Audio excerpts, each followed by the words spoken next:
Hello. Okay, I think we're ready to go. So this is very exciting. We're so lucky to have Ian Chang in his super busy schedule. He was just giving a talk at UC Berkeley last night and earlier today, and then zipped down here, and now we've got him at UCLA. So thanks so much for coming. I'll give a brief introduction, and sometime I was going to ask you, Ian, if people are asking questions, would you prefer they sort of hold off till later or ask as they come up? I don't know if you have a preference. Okay, that might be good. It helps us too because we stream our talks, so other people remotely are looking, and so it helps us to have a microphone when people ask questions. We'll be coming around with a mic too. So Ian Chang, born in Los Angeles and lives and works in New York currently. He graduated from UC Berkeley in 2006, having studied cognitive science, though he told me he did sneak some art classes in there. But then he went on to Columbia University, where he graduated 2009 with an MFA in visual arts.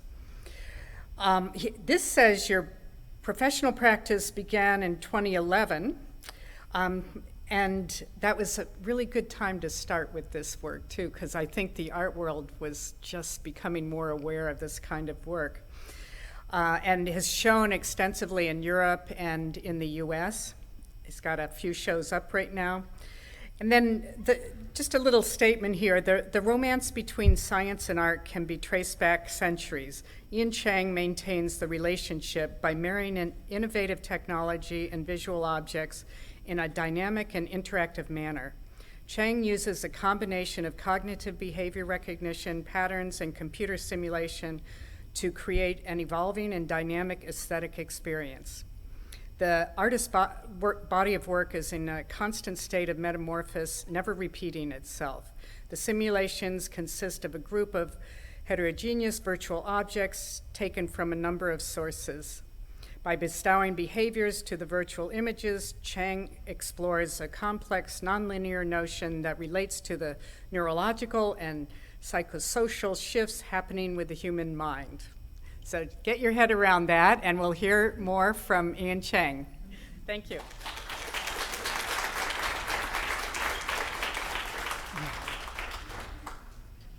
Hi. Very excited to be here. Thank you for having me. You can look at this later.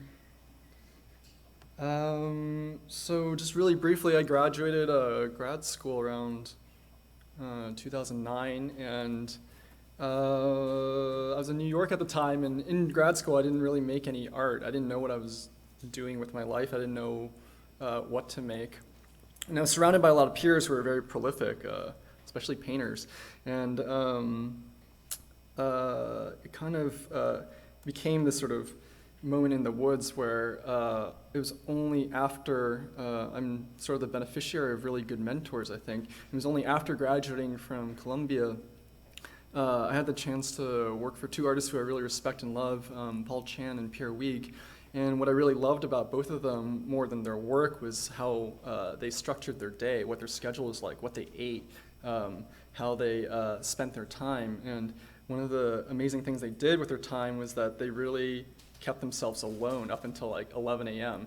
And I didn't have to come into work until 11:30, 12, sometimes when they're on a creative streak, like sometimes 1 p.m. And this kind of freed up a whole space of time for me to, in a way, sort of mirror their schedule. I became really free in the mornings, and turns out that seems to be, for non-nocturnal people, one of the most creative times in the day. The afternoons, I don't know if you ever feel this, but there's this kind of like post-lunch slump, and then afterwards, maybe at 5 p.m., you kind of start to recover and get better ideas again. But the morning's really important, and I really learned this from Pierre and Paul. So around 2011, I started making my own work, and at first I was making a lot of animations, and for any of you who do animation, it's like extremely tedious, and you know that you can be a real perfectionist, and you're a perfectionist here, like really close. So animating a hand could, you could be doing this forever, breaking down every frame and just kind of perfecting it. And I'm a control freak with my work, but I really wanted to escape this perfectionism. I wanted to be a control freak from like 50 feet up from here. And I started to think how I could really save energy in a way and save my time and sanity making animations. And I thought about how an animation might be able to animate itself. And I kind of stumbled on the idea of these game engines, like the game engine I currently now use and have been using called Unity, which gave me the idea to sort of make a video game that plays itself. And if a video game could play itself, then I, as an artist, could be free to really think about broader things that aren't as tedious as the actual animation, but maybe about behavior or about a group of organisms or about how movement changes depending on environmental conditions and social conditions. And this video game engine, Unity, really freed me up to do this. And it's a tool I use to this day, and I just want to emphasize that it was really important for me to find this tool. I think there's I guess we're in a media program here, there's a real temptation for me always to like grab onto the newest tool, but I felt that with something like Unity, it had a kind of ecosystem around it. There was a lot of developers doing stuff, major games were being made with it, and I felt really supported when I didn't know what I was doing with it. And this will come up more, I think, as I show you some of the work. Really feel that in some ways I started making these simulations in a moment where all the plumbing was really done in a way. Like, I mean, it's a dumb thing to say, but we have the internet, it's really done. I mean, not done, it's like really active, but the plumbing's there. Unity, this game engine's there. The way to see this kind of stuff online, the way to present it in a very packaged and easy way, it's all there. And in a way, I feel like we're in the golden age of content where once the plumbing's done, you can start to play with the water. And so I really want to play with the water here. And my initial simulations were sort of meaningless. I think they were very, like, for me, experimental. I won't show them to you right now. I kind of want to skip forward a little bit. But around 2015, after making like 10, 12 different simulations, I started to feel that I needed help. I wanted to make more complex works. I wanted to make a simulation that was kind of about something. I felt that their meaninglessness wasn't a problem, but that it could benefit from an alternate perspective. Really wanted something that was meaningful, but I didn't want work to be burdened by meaning. And so I thought, oh, a story is really meaningful. I need to put a story in there. I need to put a story and a simulation together. And if they started to sculpt each other or fight each other, then we would get this pretty interesting, productive conflict. And I realized as an artist that in order to make something more and more complex, I myself had to become complex. And it was around that time I started working with my producer, Veronica So. And together we started making this body of work called Emissaries. I'm going to quickly show you the first one and sort of talk around it. And from there, I think, I don't know, sort of open mic night, so I thought I'd just show you like my hard drive. And we could kind of walk through maybe some recent projects, like I have all these files that never see the light of day, so I thought maybe I'd show you guys. So this is called Emissary and the Squad of Gods. I made it 2015 with my producer, Veronica, and I'll just play a little bit of it.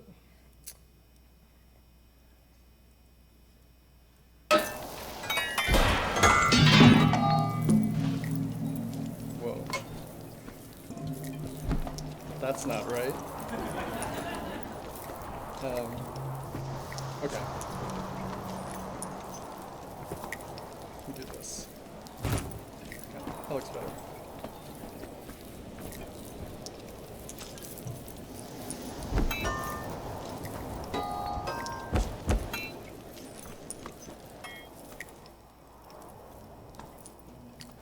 So all the characters you see in this landscape, they're really want to make this simulate a kind of narrative premise, the idea of a kind of ancient community.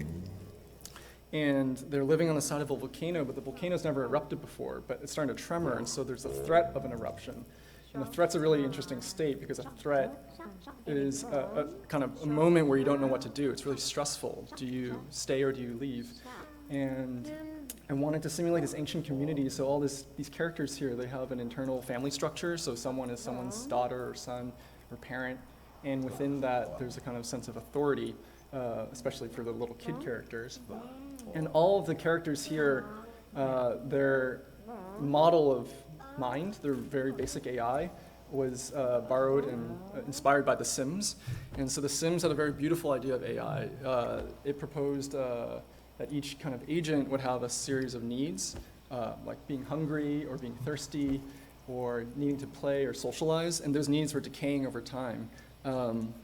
And the objects in the environment, including other people, advertised those needs, how to satisfy them. So this water bottle here would advertise to me, drink me if you're thirsty, and I would drink it and get the reward of having my thirst replenished. And this simulation was structured in a way where all the objects you see, parts of the landscape, and the other characters are riddled with invisible advertisements that kind of announce themselves to the needs of the agents. And I found this really beautiful as a model of mind. I mean, it was very easy to implement, but the idea was that, you know, cognition's just not in your head. It's kind of distributed between your head, you, and all the objects in your environment, all the people in your environment. That cognition's a kind of a relationship with everything and yourself. And within that, what was so fun to make this was that when you have enough objects, when you have enough characters, when you have enough agents, all kind of advertising to each other, kind of signaling to each other, you get very emergent kind of behavior. You get kind of emergent group behavior. You get weirdos who kind of become individualistic that go off on the edge. And amongst all these characters, there's one character called the Emissary, which I'll show you here. This girl, and she has a very different AI. Her AI is entirely scripted. I wouldn't even call it an AI, but in a way, I think it's the most advanced kind of AI in the sense that relative to other characters, the Emissary has, it's kind of like a Shakespearean actor. She has the entire script that I've given her, and she's trying to produce this script in the landscape. She's trying to act it out. It's kind of like when you wake up in the morning and you make a plan for the day.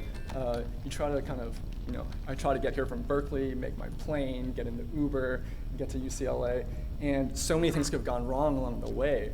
And I really wanted to use this one character to embody the idea of a story and the idea of a narrative and something very deterministic. And if she were to get through her entire journey and we were to watch that, it would kind of feel like a movie. It would kind of feel very meaningful. But because it's within the plate of a simulation, countervailing forces are happening against her all the time, and sometimes with her, all the other agents are often in the way or kind of conspiring to do other things, distract her, and sometimes she, in her script, is trying to corral them into doing stuff to do with her story. And so these two forces combined allow the story to kind of fracture out in ways that are unpredictable to me. I was really inspired by these kind of animal cams on the internet where you see a panda and it's really unremarkable for a really long time. I really wanted my simulations to, there's narrative, but it's not the center of gravity. And when you watch a panda on the panda cam, panda's sleeping for like 12 hours. And on the 13th hour, you know, it rolls over, gets up, like breaks a bamboo stick, and this is like revelatory. And I really wanted to capture that sense of boredom, where boredom was really kind of exciting. And at the same time, my wife, Rachel Rose, she was extremely obsessed with the Real Housewives of Orange County. And I, in turn, became obsessed with it and watched all 7 seasons with her over her shoulder. And Real Housewives is really special because, for me, I mean, not to like overly elevate it, but it's really beautiful because what you see, what I read, I mean, I got really into it, I read about it. The producers, their initial idea was to gather like really fierce and strong personalities, put them in a room and throw some alcohol in there, and then let the drama kind of just emerge on its own. Now, 7 seasons later, I can tell you the narrative arc, the story of each of the Real Housewives. There is a narrative there, but when you watch the texture of Real Housewives, it's something closer to like The Sims or even like the Panda Cam, where you're watching just sort of an observation of behavior, and this in itself is thrilling. And the center of gravity is there, and yet in the background there is the larger narrative of everyone's lives. And I really wanted my simulations to embody that characteristic. I mean, they're definitely not movies, and I really wanted it to occupy this other kind of register of narrative. And so for this particular simulation, I present it with 2 views. So there is what we see here, I kind of call it the overview or the ecosystem view. This is like the panda cam view. This is the Real Housewives view. And then there's a more kind of cinematic view. There's the story of this emissary character. If you were to watch this screen alone, you might be convinced for a moment, if her narrative doesn't get diverted too much, that this is a kind of animated film. The other aspect of narrative I'm really interested in, there's this amazing software called Dramatica, and it's also a theory of narrative. And the gist of it is that the idea that narrative is actually the work of one human brain trying to solve a problem. And it's artful because it allows a mind to weave a narrative that takes place objectively and subjectively. When you watch a really great movie, you're really into the point of view of the main character, and yet the movie cuts between the main character and the larger kind of activity or problem of the film. And I really wanted the simulations to embody these two kind of perspectives, and within that triangulation of perspective, you kind of get something called meaning. It's a little bit like a war movie where you see a soldier in the trench, and that's one perspective. And in itself, that experience alone is pretty meaningless. The soldier's just trying to survive. But in a war movie, you get that perspective, and then you get the perspective of the general in the field looking at all the soldiers like it's a map. And that in itself is pretty meaningless. It's kind of like cold-hearted. But together, that triangulation, and maybe even you get the perspective of the opposing side, all three of those perspectives start to become something more meaningful. The chain of events isn't just a chain of events in the universe. It's something that you can kind of attach a meaning to. You can say this counts as something when you can see this kind of resolution from multiple perspectives that you can't get in our normal day life. I mean, we get it through looking at things, but just the experience of being alive is pretty meaningless when you're only stuck in this point of view. So, blah, blah, blah. I really wanted to do that for this simulation, and I'm going to stop this one now. And actually, I'm going to skip ahead a little bit to... Oh, it didn't stop. There. It stopped. This was the first Emissaries. It's a trilogy of simulations. And I'll skip the second one. I'll show you a little bit now about the third one, which is more recent. It's called Emissary Sunsets the Self. And I want to just back up a little and say a little bit that these things don't just appear this way, don't start working that way. I try to actually find the easiest way to work. And that's often with drawing. I try to find the most facile way to do things, to kind of express an idea and to not get off track. And so with Emissaries, especially the third one, I started from the place of drawing. I just kind of started drawing a lot. And art, if you've spent enough time trying to make art, you realize art starts from pretty stupid places. It's kind of just what you feel at the time. But then if you take that feeling seriously and you get over how stupid it is, and you kind of stick with it, it becomes complex and it sort of expands itself. And Emissaries, the third one, started from this retarded drawing. It's a drawing of like a group of characters, kind of like mob-like. And they're confronted with not a mob, but a kind of superorganism, an organism composed of smaller organisms.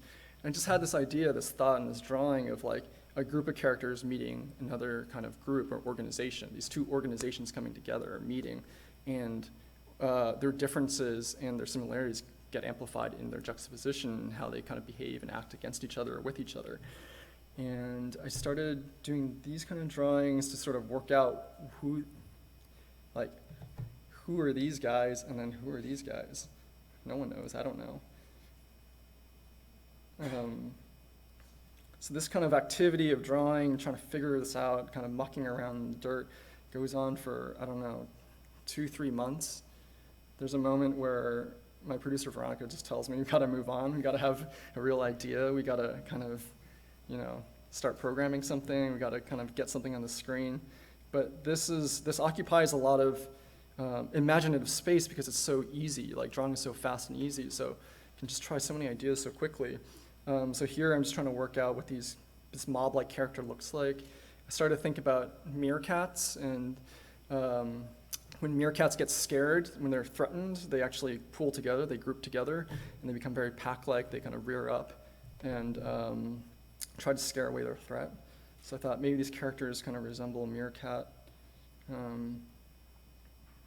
More stuff. And I thought about the other character, which had to be more alien, I think. It had to be more non-humanoid. And I started composing a vocabulary of almost like Lego parts or kind of plant-like parts. I started calling them the worm leaves or the worms. And I don't know, they were just sort of geometric shapes at first.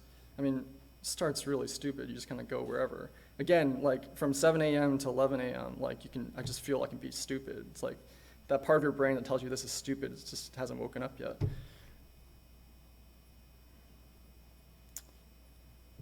More of this. Started getting into fashion. What would they wear?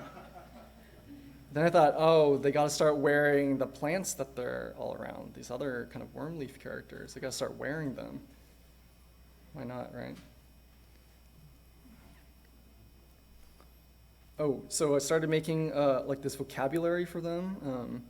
I thought, again, out of kind of energy conservation, laziness maybe, or just, I thought like, oh, if I made a vocabulary, like maybe just 12 different parts of it, 15 parts, it could be like a little mini language, and by composing it together, you could get a lot of procedural variety. More of that.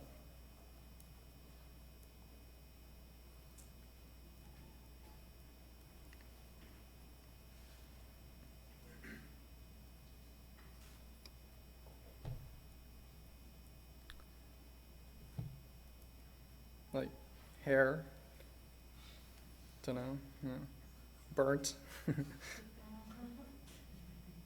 Okay, so here are like, this is the vocabulary that I ended up with,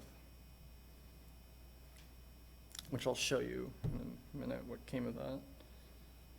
Blah, blah, blah. Okay, like more fashion. The worms, trying to think about starting to think about how they might move, but then really thinking about how I can save myself from having to be the animator of that. Okay, so drawn a lot, and Veronica's like, Ian, great drawings. Move on. So what the meerkat-like character ended up looking like, the Ooman, they ended up looking like this. And here was I call this the mascot. Like I made one Ooman. I just made one. And then for those of you who are familiar with 3D animation, there's a kind of inner skeleton, a kind of rigging to help you animate it. I added like 3 times more rigging than I needed in order to distort the face in different ways, in order to distort like the chest, the arms, the legs, the torso, so I could get a whole population of Ooman for free. Like, so I could get, you know, teenage Ooman, like enforcer Ooman, these like board short bros, like kids, you know, kids. It's important, kids. And then, again, like the Ooman, as I was kind of drawing this and designing this and ultimately 3D modeling it, I really wanted to make it, it's a subtle thing, but it's also an obvious thing. I really wanted to make the way it looked reflect its inner behavior. And if it were to be meerkat-like, it had to be sort of animal-like, kind of cute, but then so quickly it could turn into kind of nastiness. Like when it feels threatened, it becomes not cute anymore. And so we eventually stumbled and settled on this guy. And I don't know, it's kind of cute, but then you get like, I don't know, like these kind of jangled teeth.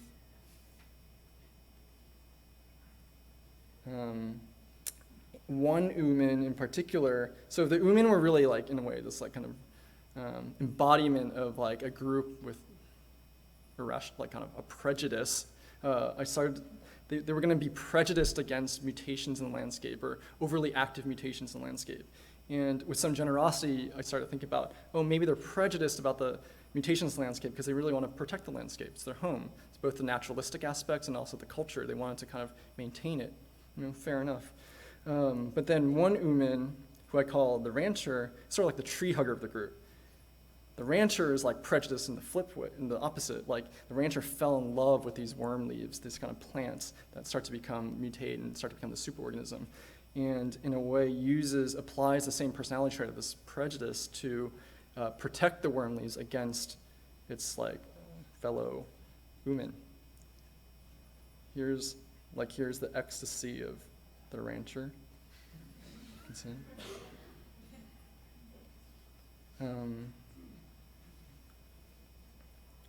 I have to say, at a certain point, when you have enough toys like on the table, it becomes really fun to make. Like costume designing the rancher was just a blast.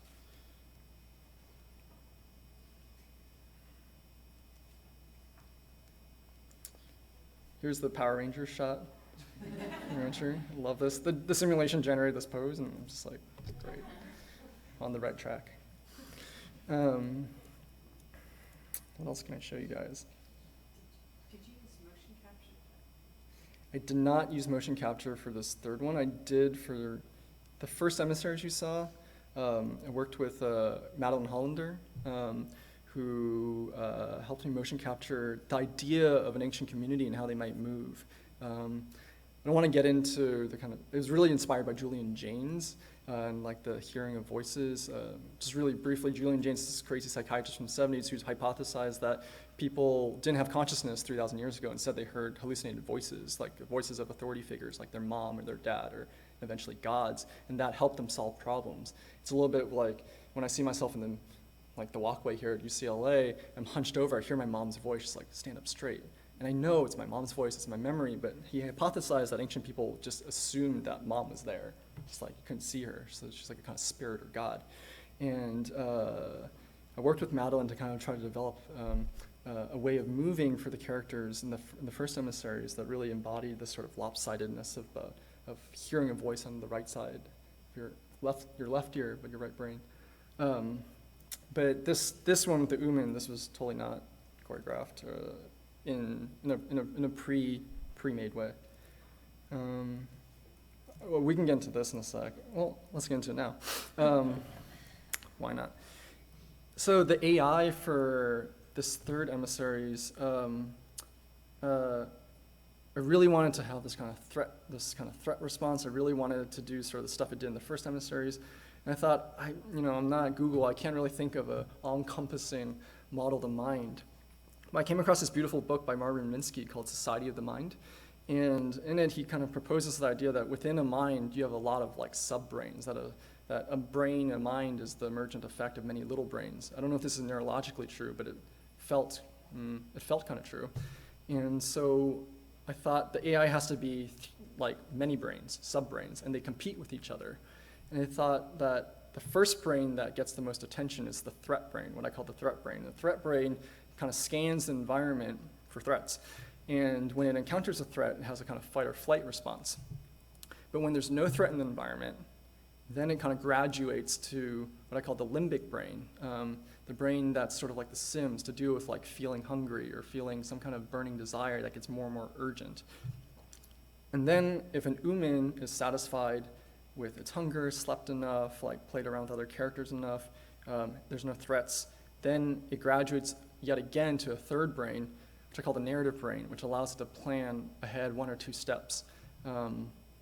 And planning ahead 1 or 2 steps allows the Uman to then get into more trouble, basically, to start to reactivate other needs and then start to discover, inadvertently uncover new threats. So these 3 brains constantly are competing with each other. This isn't totally representative of it, but this is, so I make these diagrams to try to tell some of the engineers I worked with on this project what I was thinking. I don't even know what I was thinking here. But it starts like kind of, like drawing, it starts with this really easy diagramming. And this easy diagramming is pretty illegible to anyone until I kind of whittle it down to the easiness of what I just told you when I'm working with different kinds of engineers. We ended up with something that looks like this. This was a graphical representation of what I just described. The those three brains are constantly, updating amongst themselves and unified by something called utility theory, where every kind of action that can be taken by the human agent amongst those three brains is weighted with a score. It's almost like a very primitive neural net, and those scores depreciate or appreciate over time as they're more rewarded or they're more actively achieving, like getting food. And those scores then result in a winner, and that winner is sort of like who gets the spotlight. And the person who gets the spotlight, the brain that gets the spotlight, gets to act on that, and it results physically or virtually physically in an action that you see in the animation. Skip this. Well, this was testing the threat brain.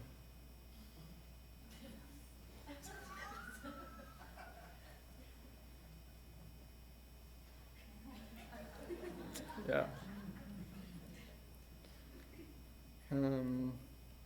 Here again, just again to the other side of the equation, the other characters, these worms, started from this basic vocabulary, and from that, again, the impetus was to try to find to squeeze out of it as much expressivity as possible, so we can get different kind of morphologies from it. Sort of like a plumber's nightmare. Get furniture, kind of like, do the humans start to make, do they start to make art, like bad art here? Oh, here's like, a sculpture garden.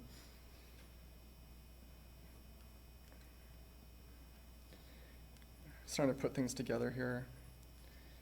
The really fun part about this stage in making a simulation is putting the kind of ingredients together. It's at this moment I feel like I can kind of finally be almost like a chef, like I can finally start to cook. Here's like a group of Umen just kind of testing out their different levels of urgency, like they're all in different states here.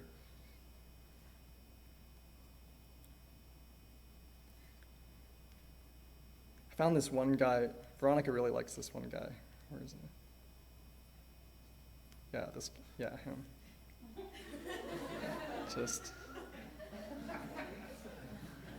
This is the intersection of AI and art. I'm just so happy. I'd like to show you a few making of videos. I constantly screen record stuff as I'm making it, just to remind myself that it's worth making. What I should say is that this whole process is really hard, and there's like a lot of doubt involved in making a project like this. And again, it goes back to that dumb drawing. I go back to that drawing to remind myself the feeling, as dumb as it was and as just instinctive as it was to make that drawing. That is my true north. That is the kind of thing that will get me through all the difficulties of this project, because if I can always go back to that, it's simple enough to know what that feeling is again. I try to look for that in every single moment. I try to look for that spark in every single moment of the drudgery of trying to make a simulation like this. We should talk a little bit about the worm character.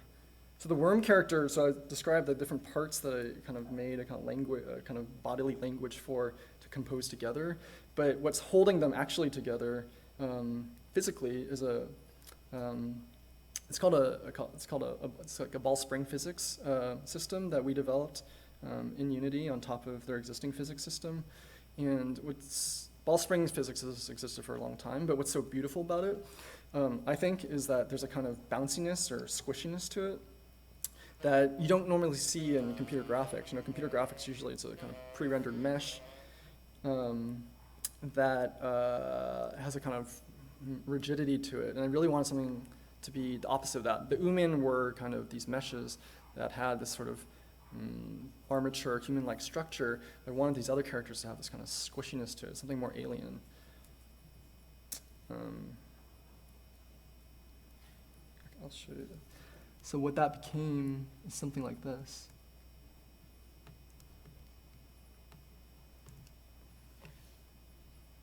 So this is the, the synthesis of those different body parts mixed with this underlying physics system.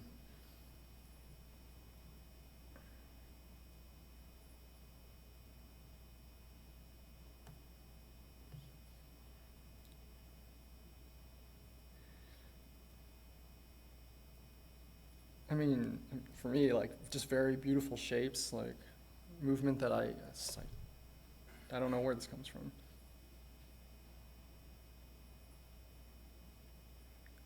And every moment like this, like making a screen grab like this is just energy. It's like just energy for the project, because it's just so hard making this that to have something like this is like, this is like a Red Bull. It's like, it just keeps me going.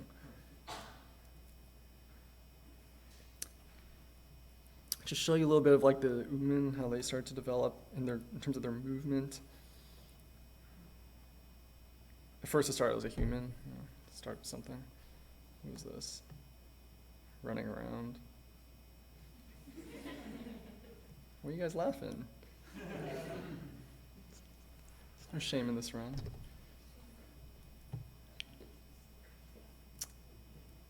Where are these?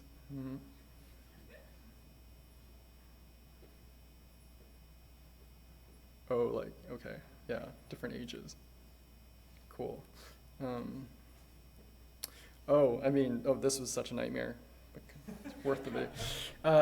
For a little bit it's in the final project, but for a while we tried to create our own genetic algorithm for how the worm leaves would move. And we gave a very basic neural net that existed modularly within each part and then aggregated across the whole organism. And in this case, we were trying to reward it for just getting past this group of blocks.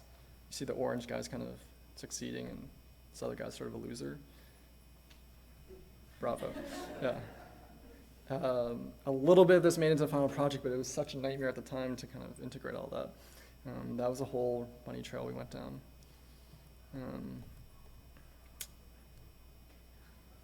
Putting them together. Touch is really important, I think, in the simulations I've made. I've discovered that touch is really important because often when you see a video game or when you play a video game, characters don't really touch each other. They just sort of like shoot each other or like throw intermediary objects at each other or hand objects to each other, but they don't touch. There's often very little contact. And I thought like touch would give this a real sense of aliveness. Where's some of the other touch stuff? I'm going to show you touch stuff.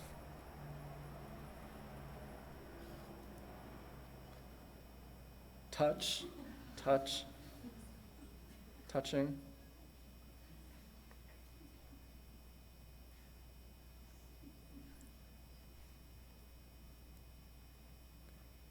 I think seeing touch is very empathetic, and this is trying to pick up a box.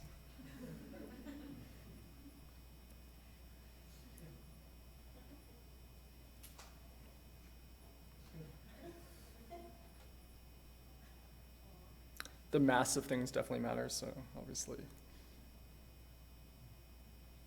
he does not succeed.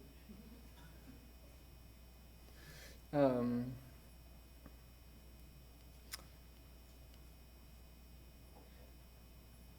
so what comes of all of this is something like this is a good example.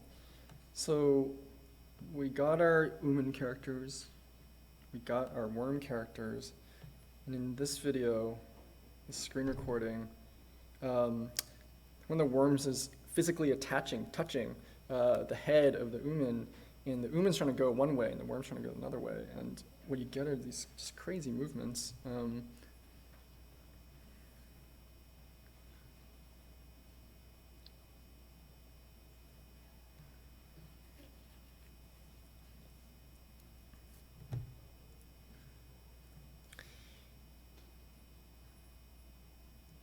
And so what comes of all of this is, well, when you guys walked in, that was the Emissary census itself. I'll play a little bit of that, but I think first, maybe, no, I'll play it. Okay.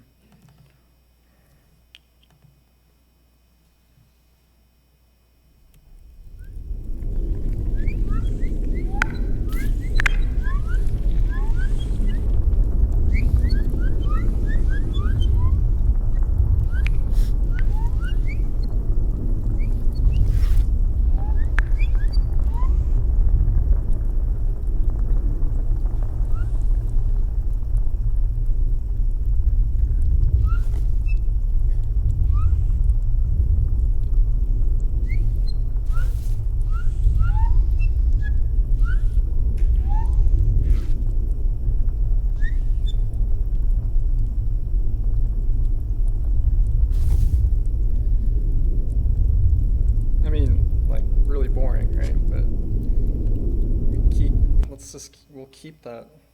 Let's let it sit for a little. We'll just keep it being boring here. We can talk about some other stuff. I'd like to show you how these works are ultimately physically installed. In 2017, I did a show at PS1 MoMA, and I showed all 3 emissaries. Where? Oh my God, you guys are gonna like see my tax return or something. Don't look.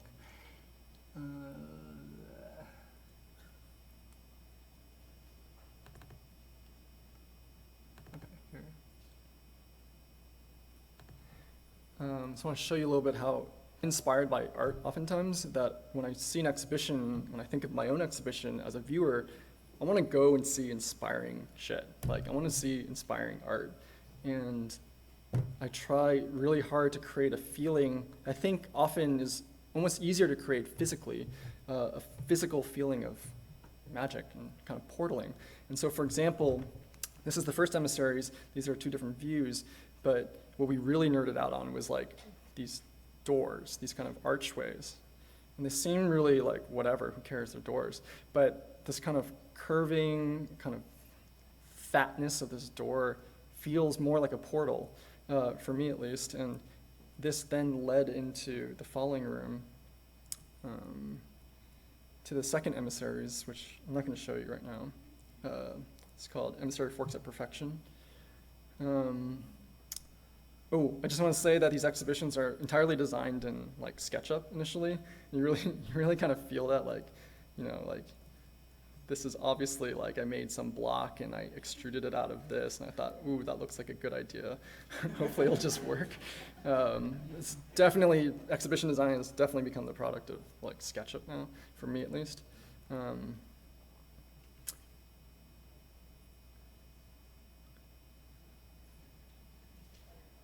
Okay, so then behind this screen you get another portal, and then into this more intimate room. And this is Emissary Sunset itself.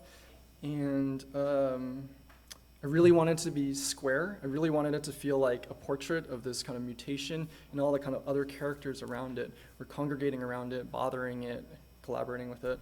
And that it would essentially be, it's a simulation, there's a narrative agent, there's an emissary in there that is possessing that mutation, but it would feel like a portrait of this emissary. And I really wanted to make a giant like Instagram. But the crazy thing about Instagram with the square is that squares look really bad in real life. They look like kind of narrower. And but when they're on your phone's like really rectangular, so when you have a square inside a rectangle, it looks really great. But when you have a square in real life, it looks like shit. And so I really nerded out about making the ratio so that it felt like a nice square. So this is a really nice square for me. This is a 7:6 ratio square. And I love this detail. I don't know why, I'm just telling you this because I think these sort of details matter in terms of the magic. Okay.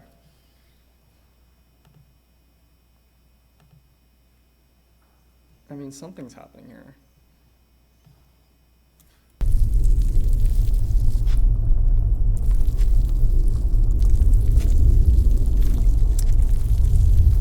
I'm gonna stop this.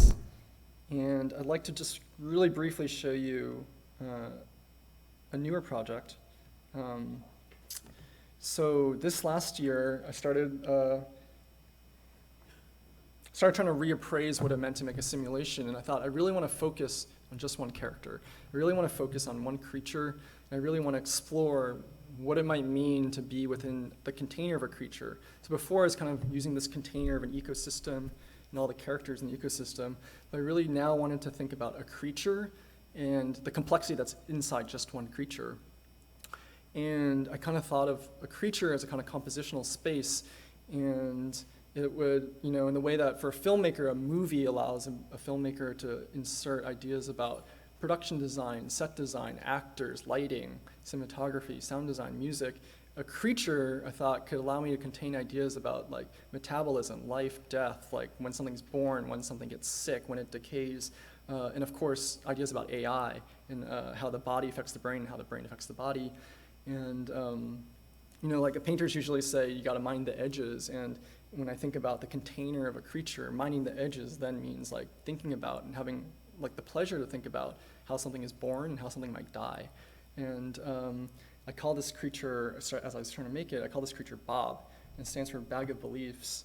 And again, it started from a place of drawing, so I'll show you some drawings. The very, very first, the most important drawing. Veronica says this is the most important drawing, and I think she's right. It's this guy here. This is Bob. This is essentially what Bob became. And, this was definitely the energy I was talking about, the kind of feeling that really sustained the whole project. The idea of Bob's body was that it would really directly reflect a kind of structure of its mind in a kind of cartoonish pop psychology way. So like there's sort of the left brain, which is very much focused, linear, kind of the ambassador of who we are. This is sort of this kind of head that you and I would just immediately recognize, like, oh, we're gravitating to faces, like this is the head of the creature. But then it snakes in and terminates into this sort of fractalizing. It said tree roots in a way. And I thought, as Bob gained new memories, as Bob gained new, personality traits and behaviors, parts of its body would literally reflect that, would grow out of this.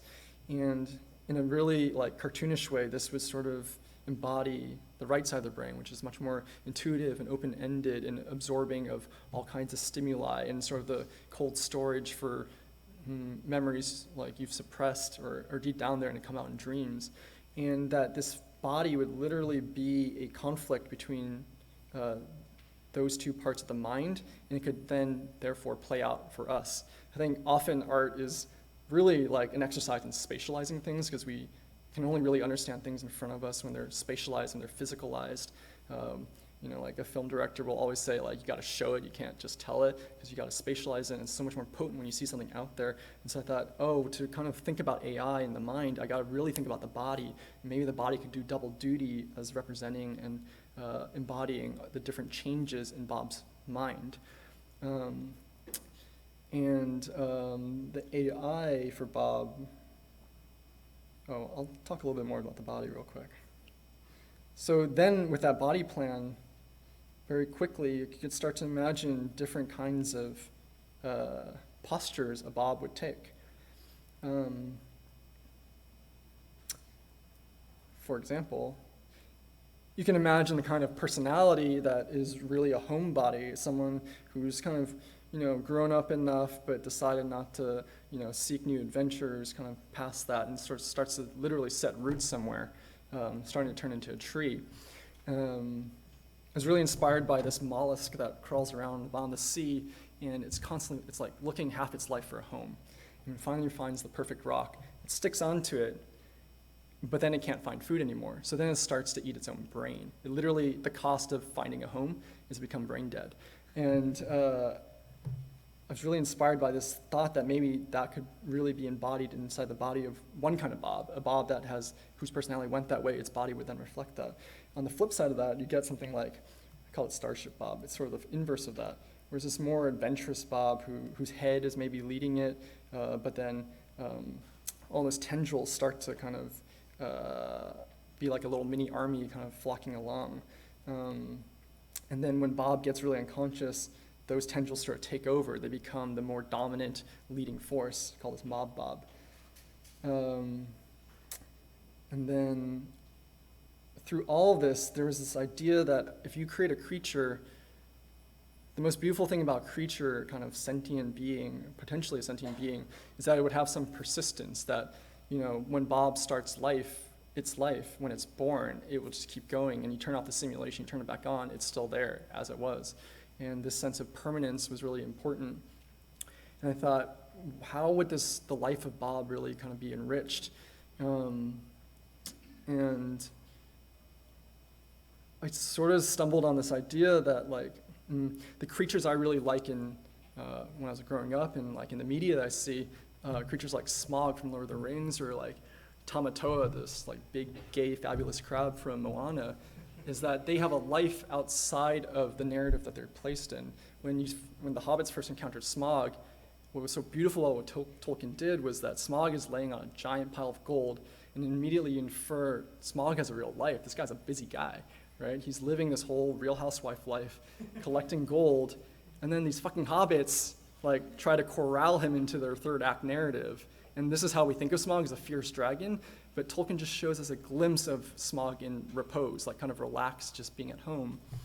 And I really wanted a character to have this duality, this kind of repose and then this sort of like active, kind of fierce character. And I thought the only way to really give a character like this a life, and by extension give an AI a life that was more interesting than just our momentary encounter with it, but that had adventures of its own, was to start to make it maybe more on our plane, more interactive. All the previous simulations I showed you were kind of video games that play themselves. I really wanted to make, or at least try to, crack the code a little bit on making an artwork interactive. But interactive art gets a really bad rap, I think. And so then I thought, maybe a more interesting or fun way to think about this is try to making art with a nervous system. And if an artwork has a nervous system, then any person it encounters would be subject to influencing that nervous system. I worked with Ivailo Getov from LuxLoop to develop a kind of interface for communicating with Bob, almost like Skyping with Bob, through an iPhone interface, and Bob could read your emotional affect, and this would be a data point in Bob's AI, which I'll talk about in a sec. So this was a whole other bunny trail chase with Bob. I'm going to show you briefly some of the making of videos. So kind of like the third Emissaries, it started with the Ball Spring network. I just thought we're not done with this thing yet. And project to project, the thing I really like to conserve or save or regenerate is the kind of tools that I built on the back end, on the side of the project that can become over time like a kind of toolbox for me that's very specific. So this Ball Spring physics, excuse me, I need water. This Ball Spring physics became the basis of Bob's body. Here we see Bob. This is the beginning of Bob trying to figure out how its body could become interested in something, this kind of green orb.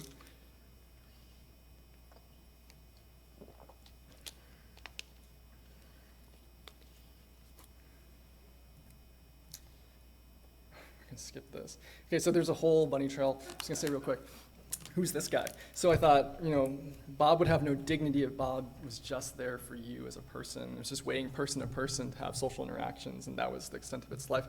I thought Bob would have a lot more dignity if he had a little friend. And when you watch like Pixar movies, the success of, I think, of a Pixar movie is that all the characters, like, it's always two characters, right? It's like Buzz Lightyear and it's Woody. It's like Finding Nemo's dad and Dory. And those two characters are faced with the same reality, but they see it from very different points of view. And when you have these different points of view, they have different problem-solving styles. And when they solve it, they have these different perspectives of addressing the problem and hopefully working together or not to get to a better reality. And so I thought Bob really needed a little friend to kind of be his dual sidekick. So there's a whole era of making Bob where this buffalo was in the picture. I can only briefly say why this buffalo didn't make it in, but it's a lot to do with the sense of scale. I mean, on one hand, a buffalo allows you to really recognize something legible, but then I thought you started to sympathize for the buffalo because that's what we know. Bob is like such a weird dude, right? The buffalo is something that you then think, oh, is the buffalo Bob? Like maybe we're supposed to watch the buffalo. And also the buffalo, I think, gave away a little bit Bob's scale. You kind of know what a buffalo's size is, so then you think, oh, Bob must be this size, and I think this kind of took away a little bit of the magic, so we axed the buffalo, but not without having some fun with the buffalo first.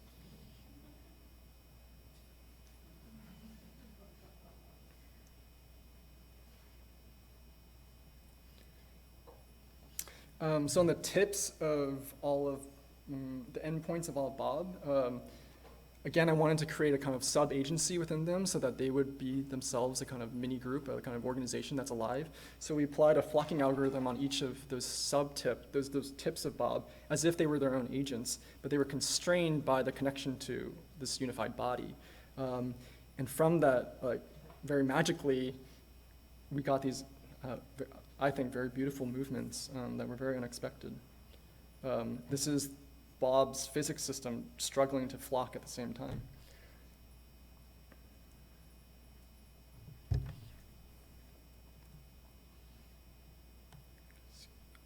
So, for example, when Bob when the flocking members of Bob's body are oriented upwards, you get something that looks like an anemone or plant or kind of like kind of a plant that would suggest this one kind of personality. And then when it flips the other way, that plant sort of becomes like legs, like an ambulatory animal.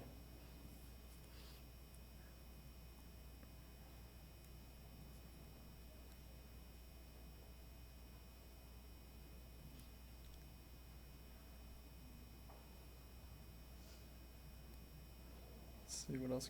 Oh, so Bob's face.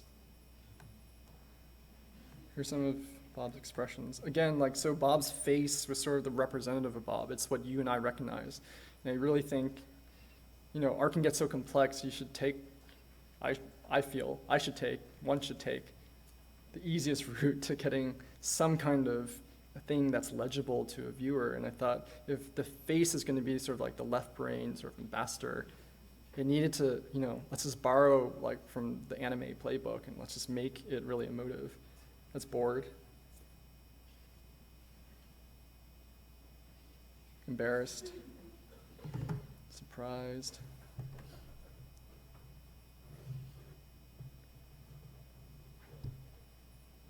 Flirty.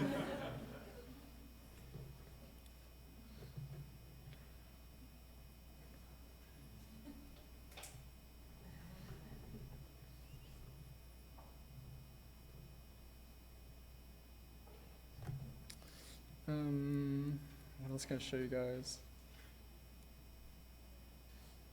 Death. Okay, so Bob's body is his ball spring network. And I think in previous simulations, like, there's no consequence to that, really. But with Bob, I really wanted a situation where if you stretched Bob enough, it would be painful, and that pain would only be relieved by being broken.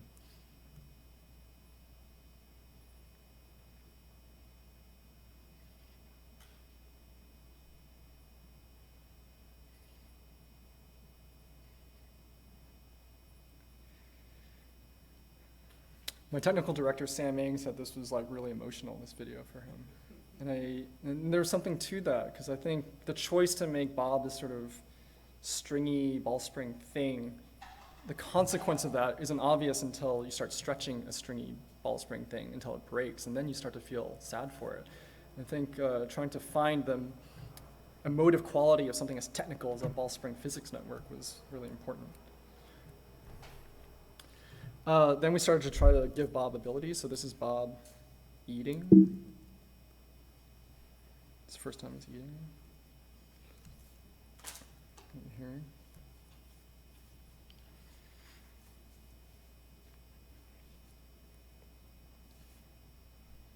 This is Bob throwing something.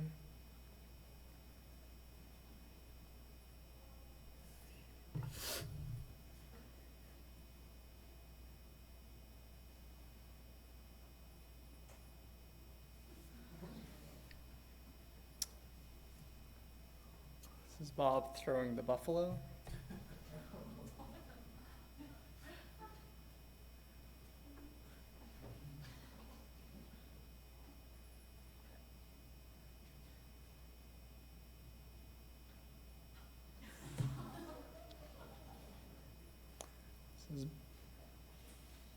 So Bob has the ability to self-prune.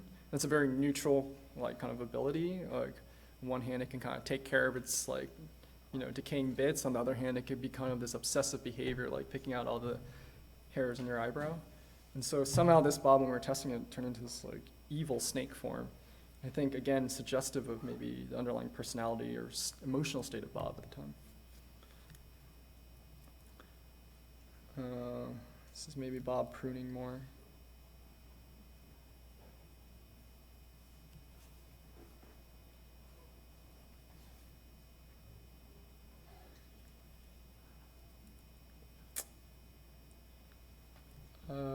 It's Bob chasing its own tail. I'm going to show you Bob. So let's look at Bob. 5 minutes? Okay, perfect. Yeah. Here is.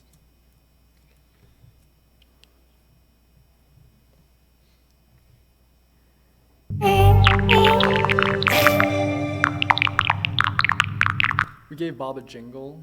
I think, everyone needs their own song.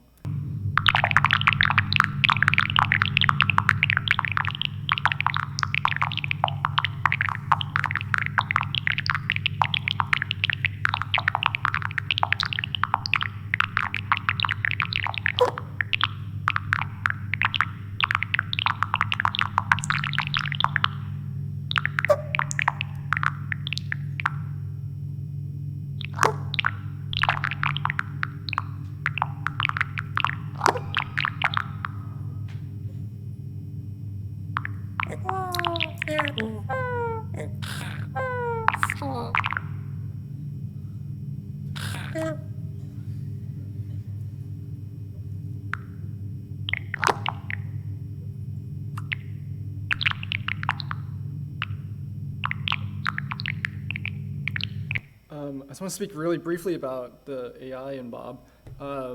So Bob has those 3 layers I spoke about in Emissaries, but in addition to that, we really wanted to think about an aspect of the AI, like what it might mean for Bob to feel something.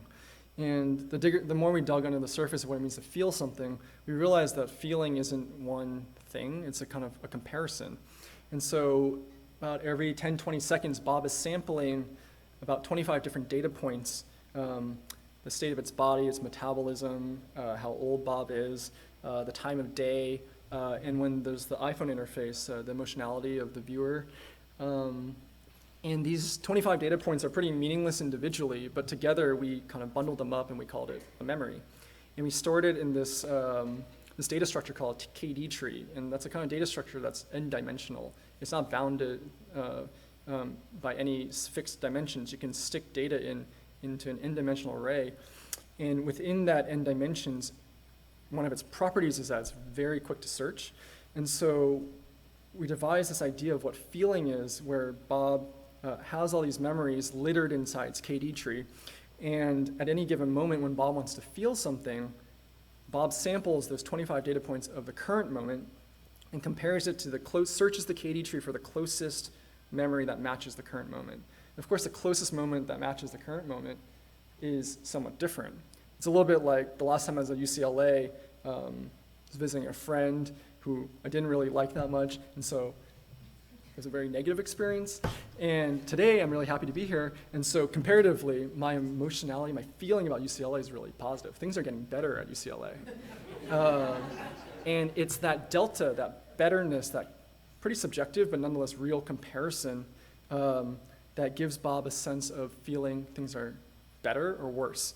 Now, taking that delta, Bob then reapplies that to all the different stimuli around Bob. So if things are getting better and Bob is getting fed, like we'll feed Bob, when Bob is getting fed and things are getting better, Bob then associates a positive feeling toward food. But the opposite could be true too, like things could be getting seemingly worse. Its feeling is bad, and then it gets fed at the same time. Bob will associate food with a kind of negativity. And over time, if there are enough coincidences of being fed and a negative delta, Bob will be this kind of, Bob will have problems with food. Bob will have a really problematic relationship with food.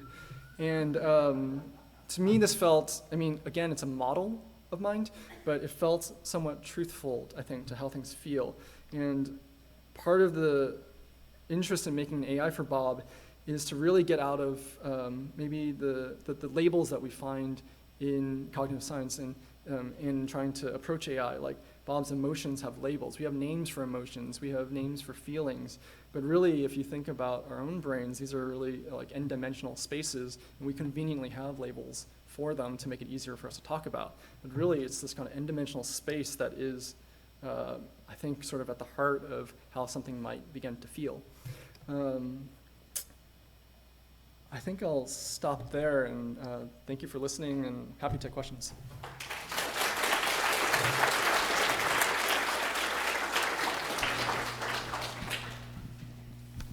Okay, thank you. I just wanted to ask a quick thing. It's so nice that you showed some of the behind the scenes and how you make it, because I think a lot of people might be interested too. And I just wondered, how did you form a team? Like, how did that happen as an artist to put together a team? How did you find the people to work with? Are they people you've just been working with for a long time, or? Yeah, so the broader story is that, well, I just came back from Berkeley, where I did my undergrad, and my memory was jogged. I did this one class in Berkeley in computer animation where we actually had to form teams as the nature of the class. And to make a short film, a short animated film. I made a short film called Midwife Crisis, about a midwife. But we had like a team together, and this really sparked the idea that making art or making kind of something creative could be a team effort, could be not everyone has to have their hand on the pencil. And then around 2015, my wife introduced me to Veronica So, and she was producing video games at the time. And somehow the idea of Emissaries seemed better or something. So we started working together, and Veronica, for me, in the most pragmatic sense, helps me find much more talented engineers than I ever could be, helps me find 3D modelers, sometimes helps me find concept artists and sound designers. And on a kind of existential level, she's like my gym coach. She's the one that reminds me that drawing was good in the beginning, and just trust that feeling, go back to it. Great, thank you. Other questions, and we'll use the microphone to be able to record it.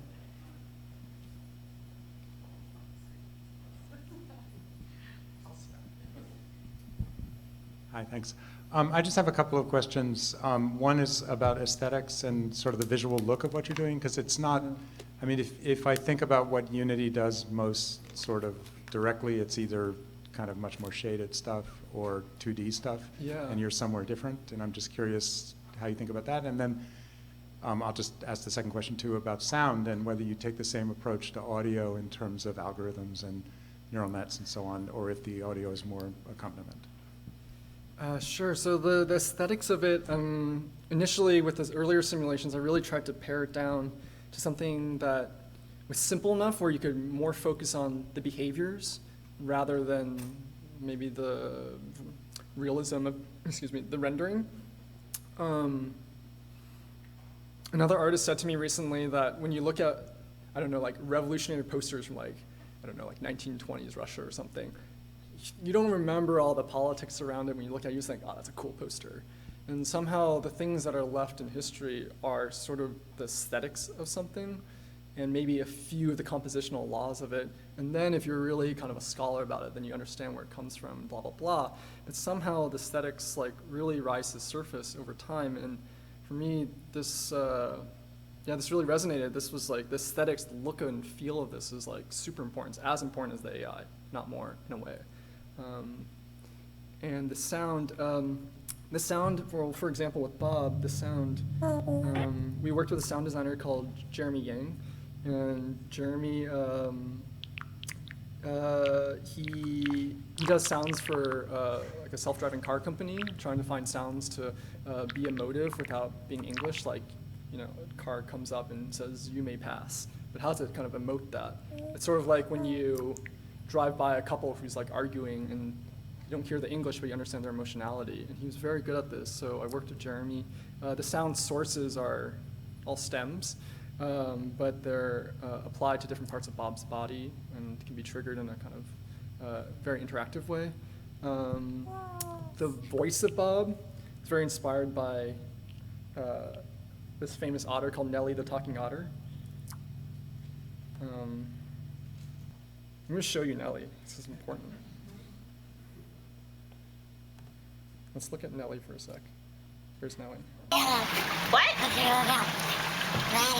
You don't say. Really? How come? Really? Again, this duality, this kind of repose, chill, but then this kind of fierceness, I think gives an animal some dignity.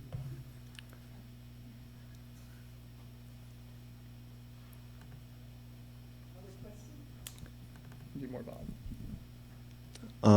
What are your thoughts on like simulation ethics? Like, is there ever a point where Bob's neural network is so complex that like pulling him apart and like playing around with him and like constantly changing him and playing with his emotions becomes like unethical in your mind? Oh, I love torturing Bob. It's such a pleasure. What you can't do in real life, you can do in simulation. Yeah, no, at a certain point I feel bad for Bob. And at one point at the Serpentine where this was first shown, there were 6 Bobs. Oh, I'll show that later. There were 6 Bobs so that we could see almost like twins separate at birth. They all start from the same place. And some Bobs flourished and grew. And this one Bob in the first week picked out all its eyebrows, so to speak. It like pruned itself down to a little nub. And everyone in the Serpentine who works there just felt so sorry for it. I felt so sorry for it. And it was stuck in this, somehow its body couldn't accommodate, when it got so little, it couldn't grow more. And it's currently still just this little stub of a person. It's sad, but it's beautiful. I mean, and we keep it. We didn't kill it. We didn't kill it. We just kind of let it live its sad life.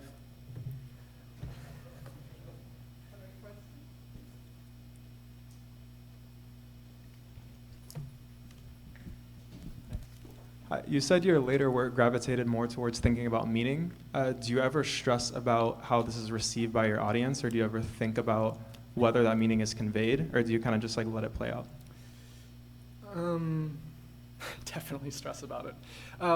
But there's the feeling that, I tried to make the simulations so that when you come to them, you could watch them for 5 seconds or for 5 hours. And the way they're installed, for example, I'll show you real quick, the way Bob is physically installed is meant to evoke kind of like a reptile house or a nature sanctuary. And the hope is that in terms of its meaning, in the most basic way you would come to see Bob as, although artificial, kind of artificial creature, an artificial life form, that you would give the same status as a real life form. And so I really worked hard to try to create that feeling. And I think feeling is sort of like a Trojan horse. For me, when I'm making an artwork, the feeling of something has to come through really clearly, and then it's sort of the Trojan horse to get at more complex things like the meaning of it, or the AI of it, or all the other interesting things I'm interested in. But it should feel like a clear thing, I think. And so I really obsess about that feeling. But here's how it looks at the Serpentine. Is it a bunch of displays put together? Yeah, so it's those are flat screens tiled together, inset into the wall, and in a basic way they echo the floor and they echo the kind of the sort of grid, kind of prison-like structure. This window on the outside of the Serpentine. But the hope is that when you walk into it, you don't feel, that's 8 tiled flat screens. You feel, oh, there's Bob. Other questions up in the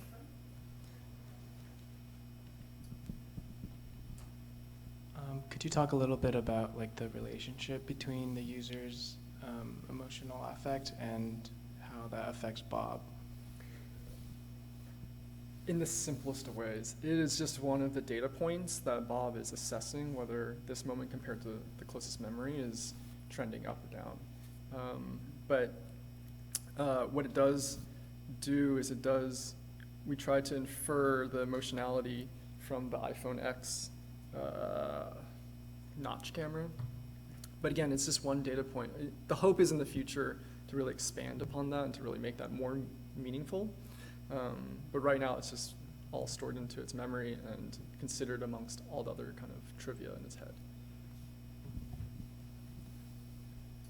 Maybe if there's one more question.